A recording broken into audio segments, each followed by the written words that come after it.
نور الدین زنگی نو حضور نے ستیاں جا جگایا مصر چو، اور بھی بڑے حکمران سن، تو اس کی وجہ یہی تھی کہ نور الدین زنگی نے دارالحدیث بنائے تھے، بڑی بڑی عمارتیں تعمیر کرائی تھیں کہ یہاں بیٹھ کر شیخ الحدیث حضور کی حدیثیں سنائیں، رسول اللہ کے فرامین سنائیں، ان کو لاکھوں لاکھوں روپے مولویوں کو تنخواہیں دی، بڑے بڑے علماء کو، محدثین کو، کہا کہ آپ کا اور کوئی کام نہیں ہے، جو چاہے روغن بادام چاہیے، پستے چاہیے، بادام چاہیے، روٹی چاہیے، گھوڑے چاہیے، باغات چاہیے، آپ کو میں دوں گا، لیکن یہاں بیٹھ کر حضور کی حدیث پڑھاؤ۔ تم نے اہل قرآن کی کیا عزت کی ہے؟ حضور نے تو قرآن ہی کو علم قرار دیا۔ ہاں، حضرت زیاد بن لبید کہتے ہیں نا، حضور نے فرمایا یہ وہ وقت ہے کہ جب علم چلا جائے گا، تو کہتے ہیں میں نے عرض کی حضور کیف یذهب العلم نحن نقرأ القرآن ونقرئ ابناءنا ويقرئ ابناؤنا ابناءهم الى يوم القیامہ، حضور قرآن علم کیسے چلا جائے گا؟ پھر آپ کی امت پر زوال آ جائے گا، ہم آپ سے قرآن پڑھتے ہیں، ہم اپنے بچوں کو پڑھائیں گے، ہمارے بچے اپنے بچوں کو پڑھائیں گے، ان کے بچے پھر اپنے بچوں کو پڑھائیں گے، الى یوم القیامہ، قیامت تک یہ سلسلہ چلے گا، تو علم کیسے چلا جائے گا؟ حضور نے فرمایا او زیاد، میں نے تو سمجھا تھا تو بڑا سمجھدار آدمی ہے، مدینہ منورہ میں تیری ماں تجھے روئے، یہ کیا بات تو نے سمجھ لی؟ اولیس ھذا الیہود والنصارى یقرؤون التوراۃ والانجیل ولا یعملون بشیء فیہما، فرمایا یہ تمہارے سامنے یہود و نصارہ موجود ہیں، تورات بھی پڑھتے ہیں، انجیل بھی پڑھتے ہیں، لیکن جو اس میں لکھا ہے اس پر عمل نہیں کرتے، تو فرمایا میری امت قرآن ضرور پڑھے گی لیکن عمل نہیں کرے گی تو علم چلا جائے گا۔ بتاؤ، یہاں تو قرآن دیکھ کر امت کو پڑھنا نہیں آتا، جن کو دیکھ کر قرآن نہیں پڑھنا آتا ان کو کیا سمجھنا ہے کہ جناب فَبِأَيِّ آلَاءِ رَبِّكُمَا تُكَذِّبَانِ کا کیا معنی ہے؟ كُلُّ مَنْ عَلَيْهَا فَانٍ وَيَبْقَى وَجْهُ رَبِّكَ ذُو الْجَلَالِ وَالْإِكْرَامِ کا کیا معنی ہے؟ وَلِمَنْ خَافَ مَقَامَ رَبِّهِ جَنَّتَانِ فَبِأَيِّ آلَاءِ رَبِّكُمَا تُكَذِّبَانِ ذَوَاتَا أَفْنَانٍ وَمِن دُونِهِمَا جَنَّتَانِ، ان چیزوں کا ان کو کیا پتہ ہے؟ اذا وقعت الواقعۃ ليس لوقعتها كاذبہ خافضۃ رافعۃ اذا رجت الارض رجا وبست الجبال بسا فكانت هباء منبثا وكنتم ازواجا ثلاثا سبح لله ما في السماوات وما في الارض وهو العزيز الحكيم يا ايها الذين امنوا لم تقولون ما لا تفعلون كبر مقتا عند الله ان تقولوا ما لا تفعلون تبارك الذي بيده الملك وهو على، ان کو کیا پتہ ہے میں کیا پڑھ رہا ہوں؟ ہاں جی، جب آپ نے خود ہی قرآن کے ساتھ ایسے کیا، بال کندھا بیان میں نقطہ توحید تو آ سکتا ہے، تیرے دماغ میں بت خانہ ہو تو کیا کہیے؟ جہاں میں بندہ حر کے مشاہدات ہیں کیا، تیری نگاہ غلامانہ ہو تو کیا کہیے؟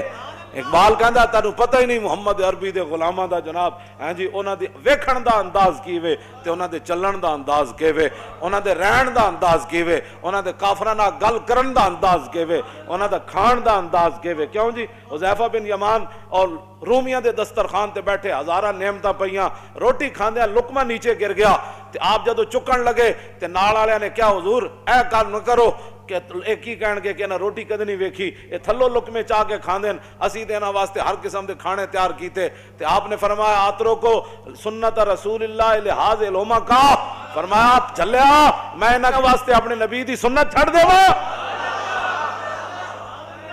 جہاں میں بندہ حر کے مشاہدات ہیں کیا، کیوں جی؟ تیری نگاہ غلامانہ ہو تو کیا کہیے؟ فرمایا تیری نگاہ ہی غلامہ والی، تو کدوں کہ ویکھیا کہ محمود غزنوی کنج آیا تے نور الدین زنگی دارالحدیث کنج بنائے، تو سدا بڑے بڑے مدارس تے جناب اجاڑنا چاہتے ہو، بڑے بڑے مدارس سے تسی اپنے گند داخل کیتے، ہمارا نصاب بھی پڑھاؤ۔ اقبال نے کیا لڑکیاں پڑھ رہی ہیں انگریزی، قوم نے ڈھونڈ لی فلاح کی راہ، یہ ڈرامہ دکھائے گا کیا سین، پردہ اٹھنے کی منتظر ہے نگاہ۔ اقبال کہتا ہے تے وقت آ کے دسے گا نا کڑیاں سے انگریزی پڑھ کے نہ کی بڑھیا، کیوں جی؟ کو خوب سمجھتا ہوں کہ یہ زہر ہے وہ کند، کیا فائدہ کچھ اور بھی کہہ کے بنو معتوب، پہلے بھی خفا مجھ سے تہذیب کے فرزند، کیا چیز ہے آرائش و قیمت میں زیادہ، آزادی یہ نسواں یا زمرد کا گلو بند۔ کہنا میں کہنا میرا پہلے بھی بڑے ناراض ہیں تہذیب دے فرزند، کہنے لگا میں انہاں دا ہو رہا نا میرے خلاف بک بک، یہ میرے خلاف لوگ نہیں کرتے بک بک، اقبال کہنا میرے خلاف بھی بک بک کر دیں، کیا فائدہ کچھ کہا کہ او بھی بنو معتوب، پہلے بھی خفا مجھ سے تہذیب کے فرزند، کہتا ہے تہذیب دے بندے پہلے بھی، لیکن یہ خوب سمجھتا ہوں کہ یہ زہر ہے وہ کند۔ ہاں کہتا ہے کڑیاں دے دوپٹے لا دینے تے جناب مٹک مٹک اقبال کہندا بہل ہے دختر این دل بریہا مسلمانہ نزیبت کافریہ. اقبال کہندا جدو مسلمانہ دی دھی دوپٹے لا کے مٹک مٹک کے کالجاں یونیورسٹیاں جاندی تے اقبال کہندا اوے مسلمانہ دی دھی تینوں یہ زیب ہی نہیں دیندی، اے کافراں دی اداواں تو کیویں اپنا لئیاں؟ مسلمانہ دیا دیاں جن کا آنچل نہ دیکھا ماہو میر نے اس ردائے نزاہت پہ لاکھوں سلام. اقبال کہندا جی میں خوب سمجھتا ہوں کیا چیز ہے آرائش و قیمت میں زیادہ، آزادی نسواں یا زمرد کا گلو بند. کہندا میں اس بات کو خوب سمجھتا ہوں کہ کڑیاں دوپٹہ لا دے من ایک قیمتی ہے یا وڈی چادر کر کے ٹرن ایک قیمتی ہے.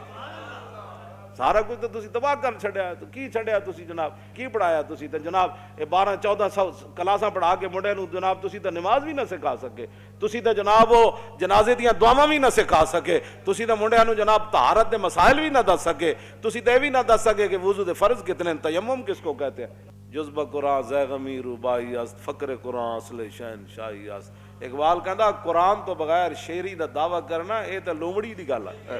کہندا قرآن تو بغیر بندہ شیر نہیں بن. جذبہ قرآن زیغمی روبائی است. اقبال کہندا قرآن تو بغیر بندہ کہے میں شیر ہاں، وہ شیر نہیں، وہ تے لومڑی ہے. ہاں جی فقر قرآن اصل شہنشاہی است. اقبال کہندا قرآن تے پڑھن والا تے قرآن تے عمل کرن والا تے وڈا شیر ہوندا، ہاں او شہنشاہ ہوندا. کیوں جی او تے شہنشاہ ہوندا، او تے تہ بند بن کے تے جناب میدان او دے چلے جاندے. ایک نے بھی نہیں کیا حضور کپڑے تے دیو، انہاں نوں تے کفن بھی نہ ملے جڑے قرآن پڑھے ہوئے سن شیر، تے جا کے میدان او دے شہید ہو گئے جناب. انہاں کول تے کپڑے بھی پورے کوئی نہیں سن، تو انہاں تے پیٹ تے پتھر بن کے تے میدان خندق کے چلے گئے. اج جناب گھر سامان نہیں سی لایا، فقر قرآن اصل شہنشاہی است. اقبال کہندا قرآن جڑا پڑھن والا ہی اصل شہنشاہ ہے. اقبال کہا جے تے صحابہ جے سامان اتارے بھی نہیں سی اپنے گھوڑیاں تو تے خچرہ تو تے اٹھاؤ تو تے پھر جبریل آ گیا، انہیں کہا جی چلیے بنو قریظہ دی طرف، فقر قرآن اصل شہنشاہی است. اقبال کہندا اے تے شہنشاہ سن. ایک صحابی نے بھی نہیں کیا حضور روٹی بھی رج کے نہیں کھادی، انہیں کہا جی چلیے بس اتنی گل ہے جناب. قبر وچ اتنی جگہ ہے، اسن دے کے رون لے اور دس تینوں دتا کس دلاسا ہو. اسن دے کے رون لے اور دس تینوں دتا کس دلاسا ہو. بندے عمر بندے دی ایویں گزری جی میں پانی وچ پتاسا ہو. تے سوڑی سامی سٹ گتے سن تے پت نہ سگ سے پاسا ہو. تے صاحب تے تو لیکھا منگسی باہو رتی گھٹ نماشا ہو. ہاں جی اس واسطے اتنی ساری لبنی جا او بھی قسمت والے نو لبنی، او بھی قسمت والے نے رکھنا ہے انہوں تھلے، ورنہ گور کون تے دھڑال کر کے سٹ دین. پھر قبر جنہ دی جیوے ہو اور قبر پھر انہاں دی جینی جنہ حضور نال وفا کی تھی. ہاں پھر رسول اللہ نال جنہ وفا کی تھی تے اسی تو انہوں او راہ لا رہے ہیں. نور الدین زنگی کی بنایا جی دارالحدیث. دوسرا انہاں مدرسے کھولے، بند نہیں کیتے، مدرسے کھولے تے دینی کتاباں چھاپ کے تے مفت تقسیم کیتیاں. چھاپ تے مراد لکھوا مطلب تسی کہو جی اس ویلے چھاپے خانے کتے ہوندے سن، اس ویلے بڑے بڑے شعر بیٹھ کے سونا سونا خط لکھدے سن. ہاں تیسری بات نور الدین زنگی نو ستیاں رسول اللہ نے جا کے جگایا، فرمایا اٹھائے میری ناموس کے لیے. کیوں جی ایویں کوئی نہیں کوئی کام کسے دا کردا، کوئی تعلق ہوئے تے کرنا. ہاں کوئی تعلق ہوئے تے کرنا، ایویں نہیں کردا جی فلانا نہیں کردا میں آکھا نہیں کردا تو روے اپنی قسمت نو. کیوں جی تے شکر کرن لبیک والے جڑے دیہڑی راتی لبیک دا نعرہ لاندے او نہ ہو میرا ذکر حضور میں ہوا ورنہ خوشی میری طرف دیکھ کے مسکرائی کیوں. تسی کتنے خوش نصیب ہو ہر ویلے تجدید عہد کر دیو. کیوں جی تجدید وفا کر دیو. تیسری بات جو نور الدین زنگی کے اندر تھی وہ سرکاری خزانے سے تنخواہ نہیں لیتے تھے. ساڑھے بزرگاں نے لکھا ہے نا تین وجہ تو نور الدین زنگی نو حضور نے ستیاں جا جگایا. آپ نے فرمایا کہ آ مدینہ منورہ میں میری عزت کا کام ہے. پھر نور الدین زنگی پھر این اپنا دامن کر کے نا کمیز این چک کے تے پورے مدینہ پاک دی گلیاں این پھریا سی، اپنی فوج نال روندا سی حضور تسی مینوں اس کام واسطے تسی مینوں منتخب کیتا، حضور میں تے اس کوئی نہیں سی قابل، حضور تسی مینوں آ جگایا، حضور تسی میرے اس کام واسطے منتخب کیتا.